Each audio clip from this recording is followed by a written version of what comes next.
Asian news Madhya Pradesh conclave 2024।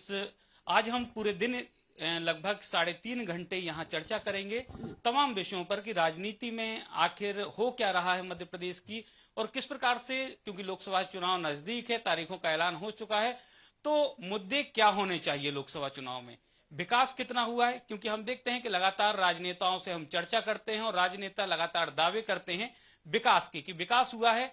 जो चुनाव में वादे करते हैं नेता, उन वादों पर कितना खरे उतरते हैं। तो आज पूरे दिन हम अलग अलग क्षेत्रों के लोगों से बात करेंगे। इस सत्र में हमारे साथ मौजूद हैं भोपाल मध्य से कांग्रेस विधायक आरिफ मसूद जी। और आरिफ मसूद जी, आपका स्वागत है एशियन न्यूज में। अरे भाई, सबसे पहला सवाल यही कि आप जिस क्षेत्र से आते हैं, आधा शहर पुराना भोपाल है, आधा नया भोपाल है। कहा जाता था वहां से कोई अल्पसंख्यक को जीतना बहुत मुश्किल काम है। आप 2 बार ये करिश्मा कर चुके हैं, क्या कहेंगे? सबसे पहले तो एशियन चैनल और आपकी पूरी टीम को बहुत बहुत बधाई। देखिए, मैंने वही चीज को तोड़ा जो मिथक बना हुआ था कि इंसानियत जिंदा रहना चाहिए और मोहब्बत, और मैंने इंसानियत और मोहब्बत के दम पर ही अपने टारगेट को पूरा किया और इसीलिए दोबारा चुनाव जीता। लगातार विकास की बात हो रही है। आप राजधानी भोपाल से, पहले आरिफ अकील जी सिर्फ एक मात्र विधायक हुआ करते थे राजधानी भोपाल में, उसके बाद आप अब 2 विधायक कांग्रेस के हैं। लेकिन क्या लगता है विकास कार्यों को लेकर आप अपने विधानसभा क्षेत्र और दूसरे जो बीजेपी के गढ़ माने जाते हैं, चाहे हम गोविंदपुरा की बात करें या दूसरे क्षेत्रों की, हम भोपाल के परिदृश्य में बात करें, कितना विकास हुआ है, किन विषयों की या किन मुद्दों की आवश्यकता है कि वो राजधानी भोपाल उन विकास के मामलों में दूसरी राजधानियों से पिछड़ा हुआ है, जबकि 18 साल लगभग बीजेपी का शासन मध्य प्रदेश में हो चुका। सुनील जी, बहुत अच्छा आपने प्रश्न करा और इस पर मैं चाहता हूं कि सभी राजनीतिक दलों को मैं अक्सर ये बात कहता रहा हूं कि राजनीतिक मतभेद हो सकते हैं, लेकिन जिला और प्रदेश के विकास पर हमारा फोकस होना चाहिए। और मैंने इसीलिए, अगर आपने देखा होगा कि चुनाव लड़ने से पहले मैं शायद एक ऐसा व्यक्ति होऊंगा जिसने अपनी पुस्तिकाएं विकास की छाप कर बांटी जी। ये किसी ने नहीं करा होगा अभी तक मेरे देखते हुए। तो जो मेरे भी पार्टी के लोग लड़े, उन्होंने भी इस तरह की पुस्तक ना बांटी होगी। तो मैंने इसीलिए वार्ड वाइज बांटी थी, ताकि ये एक इंटरेस्ट पैदा हो और ये चलन चलना चाहिए कि जो काम करेगा वही चुनाव जीतेगा। तो कम से कम उस भाव से जब हम काम करेंगे तो कंपटीशन पैदा होगा, पक्ष और विपक्ष दोनों प्रयास करेंगे और उसका फायदा जनता को मिलेगा। भोपाल राजधानी है और इसका दर्द मुझे बहुत ज्यादा है, क्योंकि यहाँ पैदा हुआ हूँ, यहीं पला हूँ, यहीं पढ़ा हूँ। तो जाहिर है कि जब दूसरे प्रदेश की राजधानी और जिले देखता हूँ तो कष्ट होता है कि भोपाल उतना डेवलप नहीं हो पाया जो होना चाहिए था। लेकिन उसकी हम किसी एक पार्टी पर तोहमत नहीं लगा सकते। निश्चित रूप से सभी कहीं ना कहीं इसमें भागीदारी सबको स्वीकार करना पड़ेगी कि हमारी कमियों की वजह से विकास मॉडल जो भोपाल का बनना चाहिए था नहीं बना। जैसे आप ले लें, एजुकेशन सेंटर हमारा बन सकता था। हम लोगों ने बहुत पहले प्रयास करा था। जिस जगह आप बैठे हैं, ये एमपी नगर इलाका कहलाता है, शुरू में एजुकेशन के नाम से डेवलप हुआ, लेकिन इंडस्ट्रियल एरिया में चला गया, एजुकेशन सेक्टर खत्म हो गया। तो धीरे धीरे आप देखते जाएंगे तो हर सेक्टर में हमारे भोपाल में ये प्रॉब्लम बनी रही, जबकि नेचुरल ब्यूटी हमेशा से, मैं नाम लूंगा बाबूलाल गौर जी का, मैं आज वो दुनिया में नहीं है, लेकिन भोपाल में 2-3 नेता ऐसे हुए जिन्होंने वास्तव में भोपाल की चिंता करी और उन्होंने ये चिंता करी कि भोपाल डेवलप होना चाहिए। उन्होंने डेवलपमेंट का काम करा, जिसमें एक रसूल अहमद सिद्दीकी हमारे कांग्रेस के पहले मिनिस्टर थे, वो भी दुनिया में नहीं। इन दोनों लोगों ने भोपाल के डेवलपमेंट की चिंता करी और काम शुरू करा। लेकिन उसके बाद की जो जनरेशन आई, क्योंकि देखिए मेरे को तो मौका ही नहीं मिला, 12-14 महीने ही मेरी सरकार मिली, तो हम लोगों को तो उस 14 महीने की सरकार में भी मेट्रो का काम बंद पड़ा था जी। ये मेट्रो हम ही ने और कमलनाथ जी ने ही चालू कराया। तो जो भी हो सकता था, लेकिन मैंने ये कहूंगा कि नई लीडरशिप को चिंता करना चाहिए, क्योंकि जब दूसरी जगह से कोई आता है तो तब हम पार्टी की बात नहीं करते, तब हम शहर की बात करते। आइए हमारा शहर देखिए, तो फिर इसकी जिम्मेदारी भी सभी की होना चाहिए कि शहर को डेवलप कराएं। हमने पिछले दिनों एक बात जरूर देखी यार भाई, क्योंकि आप लोग की सर्वदलीय बैठकें भी होती हैं, जो जनप्रतिनिधि अधिकारी वो भी बैठते हैं, विकास को लेकर चिंता भी होती है। हमने देखा कि पिछले दिनों जो नाम बदलने की राजनीति है, विकास को छोड़ नाम बदलने के पीछे लग गए। भोपाल को भोजपाल करने के लिए यहाँ जद्दोजहद होने लगी, मुद्दे चुनावी हो गए। रानी कमलापति का भी मुद्दा उठा, हबीबगंज का नाम बदल के कमलापति कर दिया गया। दूसरे जो विकास के मुद्दे होने चाहिए, जिन पर नेताओं का ध्यान होना चाहिए, उससे हटकर कहीं ना कहीं हम लगातार नाम आसपास, चाहे जगदीशपुर की हम बात करें, इस्लामपुर का नाम बदल दिया गया। तो ये राजनीति, इसके पीछे की वजह क्या मानते हैं? क्योंकि आप भी राजनेता हैं और आपने भी देखा कि कई, चाहे यूपी में देखें, मध्य प्रदेश में देखें या दूसरे राज्यों में भी देखें, नाम बदलने की सियासत बड़ी तेजी से चली है। देखिए, ये जिस टाइम में नाम बदले गए थे, मैंने तब भी इसका विरोध करा था, और विरोध इस बात के लिए करा था कि ये नहीं कह रहा था कि नाम क्यों बदलना है। ठीक है, जिसको मौका मिला है, सरकार में आया है, उसका अपना विजन होगा, लेकिन ये बात मैंने हमेशा कही है कि नाम बदलने से विकास नहीं हो सकता। विकास तो विकास करने से होगा, और वो विकास नहीं हो रहा, और वो विकास नहीं होने की वजह से ही ये सारी जो प्रक्रिया है। देखिए सुनील जी, बड़ा स्पष्ट बोलूं कि अभी देश जिस दिशा में ले जाया जा रहा है, ये देश अच्छी तरफ नहीं जा रहा। हम अपनी नाम बदलकर जनता को वक्तिया खुश कर सकते हैं, एक दूसरे की भावना इधर उधर कर कर हम उनको वक्तिया खुश कर सकते हैं, लेकिन ये सब चीजें पार्ट टाइम है, लॉन्ग टाइम नहीं है। लॉन्ग टाइम के लिए प्रैक्टिकल आना पड़ेगा, और प्रैक्टिकल में ये सब अस्त व्यस्त है। आज ही मैं एक अखबार पढ़ रहा था, मध्य प्रदेश सरकार 5,000 करोड़ का कर्जा लिया है, आज ही लिया है जी। हमने विधानसभा में कई बार ये बात उठाई कि ये बार बार जो कर्जा आ रहा है, लेकिन क्योंकि इसका सीधा प्रभाव जनता को नहीं पड़ता, तो जनता भी समझ नहीं पाती कि ये जो कर्जा सरकार ने लिया, लेकिन इसका प्रभाव तो आफ्टर ऑल जनता को ही भुगतना है। वो समझ नहीं पाती, धीरे धीरे से चोरी होती रहती है। तो ये सब चीजें हैं, और इसमें परिवर्तन होना चाहिए, और नाम बदलना या कोई नई नई चीजें ला देने से विकास नहीं होगा, विकास तो करने से ही होगा। जी, अरे भाई, एक नैरेटिव सेट हुआ है। इस बार बीजेपी ने कहा है कि वो हर बूथ पे 370, चूंकि एक 370 ऐसा अंक है कि जो कश्मीर से सीधे जोड़ता है, और जितनी चीजें हैं अभी, जितनी चीजें बीजेपी या भाजपा शासित राज्यों में हो रही है, या बीजेपी चुनाव में नैरेटिव सेट कर रही है, उसका कहीं ना कहीं अप्रत्यक्ष रूप से उसका रिश्ता मुसलमानों से है। चाहे वो बावरी मस्जिद हो, चाहे वो अभी हम कहें काशी विश्वनाथ हो, या जो मंदिरों की बात कर रहे हैं, और कहीं पर भी कोई बात होती है जिसमें नाम बदलने की बात, अभी जैसे सुनील कर रहे थे, ये 370 है कश्मीर में, तो आपको लगता है कि हर बूथ पे 370 जो है वोट इस बार बढ़ाने की बात हो रही है। दूसरा एक नारा था कि कांग्रेस मुक्त भारत की बात हो रही थी, पर अभी जिस तरह से बीजेपी में लाओ का जो जोड़ो अभियान का चल रहा है, उसमें कांग्रेस युक्त बीजेपी हो रही है। इसको आप किस तरह से देखते हैं? देखिए सुभाष जी, आपने बहुत अच्छे प्रश्न कर रहे हो, दोनों तीनों का जवाब देता हूं। पहले तो 370 से मुसलमानों का कोई लेना देना नहीं। जी। 370 किस परिदृश्य में लगाई गई थी वो पूरा देश जानता है, जिन्होंने इतिहास पढ़ा है वो जानते हैं। और 370 आप जब हटा रहे थे तब भी हमने कहा था कि हटा दीजिए, हटाने का परिवर्तन बता दीजिए। हटाने का विरोध किसी ने नहीं करा, सब राजनीतिक दलों ने ये कहा था कि इसका फायदा क्या है वो बताया जाए।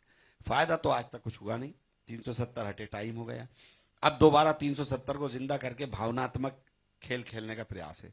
आपने जिक्र करा धार्मिक स्थलों का, कोई व्यक्ति ने, आपको याद होगा बाबरी मस्जिद का जब फैसला आया तो सुप्रीम कोर्ट के फैसले को सबने स्वीकार करा, किसी ने सुप्रीम कोर्ट के फैसले को नकारा नहीं। सबने कहा ठीक है, कोई खुश हुआ कोई नाराज हुआ, सबने एक बात पर कहा कि जो न्यायालय का फैसला स्वीकार करेंगे। लेकिन इन मुद्दों से स्टूडेंट्स का क्या भला हुआ? कौन सा हमारा एजुकेशन का सेंटर बड़ा हो गया जो हम विदेश में चैलेंज कर सकते हैं कि दुनिया के मॉडल पे हम ये कहें कि आओ हिंदुस्तान, हमारा ये एजुकेशन सेंटर यहाँ चला गया? कौन सा ऐसा इंडस्ट्रियलिस्ट काम हो गया जिसको हम चैलेंज करें? जो आपने पहले देखा होगा कि पहले पॉलिसीज बनती थी, फॉरेन पॉलिसी बनती थी, ये तमाम पॉलिसी आती थी, और जब चुनाव आता था तो विकास पर बात होती थी। अब चुनाव आता है तो धार्मिक एजेंडा पर बात होती है। तो ये जो अंतर आ रहा है, ये नुकसान जनता का हो रहा है, इससे जनता को समझना चाहिए। धार्मिक एजेंडे की बात की, जब विधानसभा चुनाव थे आप पर भी बहुत सारे सोशल मीडिया पे आपने बाद में काउंटर भी किया कि बीजेपी के आईटी सेल के जरिए इस प्रकार के धार्मिक कट्टरपंथ के या धार्मिक कट्टरवाद के आप पर भी आरोप लगाए, बहुत सारे आरोप लगे थे, जिसका आपने उस समय जवाब भी दिया। आपको एक यहाँ पर कट्टरता का प्रतीक बना के प्रस्तुत किया जाता है, क्योंकि मध्य प्रदेश की अगर हम बात करें तो सिर्फ दो अभी अल्पसंख्यक विधायक हैं, आप और आरिफ अकील जी के बेटे, दो लोग हैं। तो आपको इन चीजों से कितना जूझना पड़ता है? क्योंकि एक तो आपको ऐसे एक पढ़े लिखे अरेरा जैसा जो इलाका है भोपाल का, आप उसका प्रतिनिधित्व भी करते हैं, वहां जाते हैं तो वहां किस प्रकार का रिस्पॉन्स मिलता है? सुनील जी, अभी जैसे बैठा हूं ऐसे ही सब जगह जाता हूं। वही मोहब्बत, वही इंसानियत, वही भोपाल की गंगा जमुना तहजीब जो मैंने बचपन में देखी वही चल रही है। मैंने तो अपने जीवन में कोई परिवर्तन लाया नहीं। लगाने वाले इल्जाम लगाते रहते हैं, इल्जाम लगाते रहे। 2018 में भी उनको धाराशाही होना पड़ा, 2023 में भी धाराशाही होना पड़ा। आप व्यक्ति, अच्छा जो बात आपने कही सुनील भाई, मैंने एक भी इल्जाम का अपने चुनाव में कोई जवाब नहीं दिया। और मैंने हमेशा ये कहा था कि जिसको जो इल्जाम लगाना है वो लगाए, जनता भाग्य तय करेगी। एक आसमान वाला है, वो मालिक राजी रहे हम सबके लिए। सबसे पहले तो मालिक ही है हमारा, वो ऊपर वाला राजी रहे और जनता इसका निर्णय लेगी कि हम अच्छे हैं या बुरे। अगर हमने अच्छा करा होगा तो निश्चित रूप से, और आप देखेंगे कि इस परिदृश्य में भी मैं वोट बढ़कर आया हूं। पिछली बार मुझे हर बूथ पर वोट बड़ा मिला। मेरी बड़ी उपलब्धि यह है कि जो मैंने सब जगह ईमानदारी से काम करा, उसका नतीजा यह हुआ कि मुझे हर बूथ पर वोट बढ़कर मिला। तो मैं तो पहले ही कहता था कि मैं नए और पुराने भोपाल की खाई को खत्म करना चाहता हूं।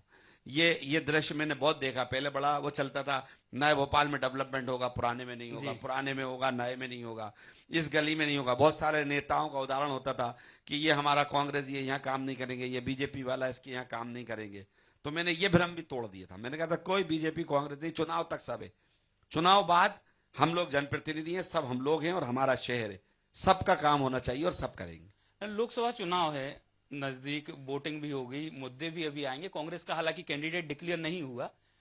मैं कांग्रेस के प्रतिनिधि के तौर पर आपसे पूछना चाहूंगा कि जो मौजूदा सांसद हैं, उनका रिपोर्ट कार्ड, उनका काम कैसा रहा इन 5 सालों में? देखिए, उनका तो रिपोर्ट कार्ड उनकी पार्टी ने तय कर दिया। मैं क्या कहूंगा, उन्होंने काम नहीं करा तभी पार्टी ने निष्क्रिय रहे होंगे, तभी तो पार्टी ने उनको हटा दिया।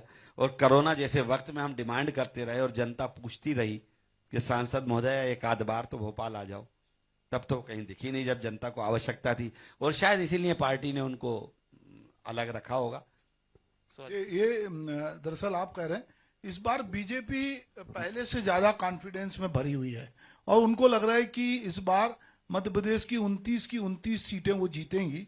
और प्रधानमंत्री अटल बिहारी अपने नरेंद्र मोदी जी ने एक बात कही, उनका कहना है कि इस बार हमारा जो कैंडिडेट से ज्यादा हमारा निशान जो है वो महत्वपूर्ण है। तो इस बार भाजपा जो है वो और कमल निशान चुनाव लड़ रहा है। कैंडिडेट जो है वो हमारी पॉलिसी पे लोग भरोसा कर रहे हैं, मोदी की गारंटी पे। तो आपको क्या लगता है कि कैंडिडेट कोई भी हो, इस बार भाजपा जो है उसका परचम चारों तरफ और 29 सीटों में फहराएगा और कांग्रेस जो है कहीं उसमें पिछड़ती नजर आ रही? देखिए, मोदी जी की गारंटी तो मुझे समझ में नहीं आती। गारंटी तो दिख गई, अभी बॉन्ड के अंदर दिख गई।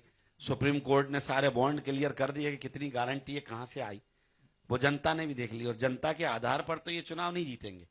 ईवीएम के आधार पर चुनाव जीत लें तो फिर 400 क्या 500 भी कर लें तो चलेगा, लेकिन जनता का तो मुझे नहीं लगता। किसान आपके इस देश का नाराज है, नौजवानों को रोजगार नहीं है, करोड़ों लोगों की नौकरी देने की बात आए थे। आरटीआई के माध्यम से सब लोगों ने, आरटीआई एक्टिविस्ट ने निकाला, तो बजाय लड़कों को नौकरियां देने के नौकरियां बाहर कर दिया।